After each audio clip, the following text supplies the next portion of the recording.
let's look at our first example of a type 1 improper integral. I know this is type 1 because we have an infinite domain. The way to spot that by looking at the integral is that we have infinity or negative infinity as either one of the two limits of integration. So we're going to set this up using limits once again. So the idea that we might have here, I'm not sure what this function looks like, but looks like we're interested in, something like this and what's happening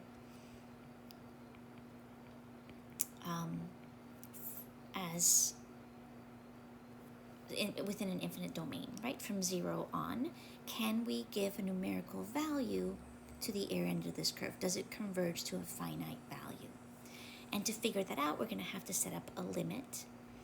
And as I mentioned in the definitions, we're going to find an expression from 0, let's say, to b, where b is just an arbitrary variable, just an intermediate variable.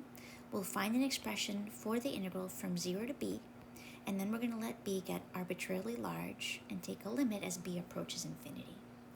So the way we're going to define this and set it up is we're going to find the limit as b approaches infinity of the integral from 0. Now instead of infinity, we're going to put our b as our upper limit of integration of e to the negative a half x dx.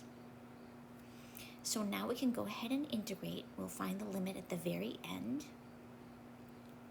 And the antiderivative of e to the negative a half dx, this is a quick u sub, or we know that the antiderivative of e to the x is itself, so this will be itself, except we're going to have to divide by negative a half, which is the same as multiplying by a negative 2.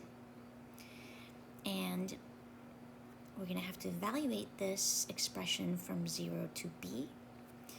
And now applying the fundamental theorem, so notice that I'm not going to take the limit until the very end, after we have applied the fundamental theorem and evaluated this expression at b and at 0.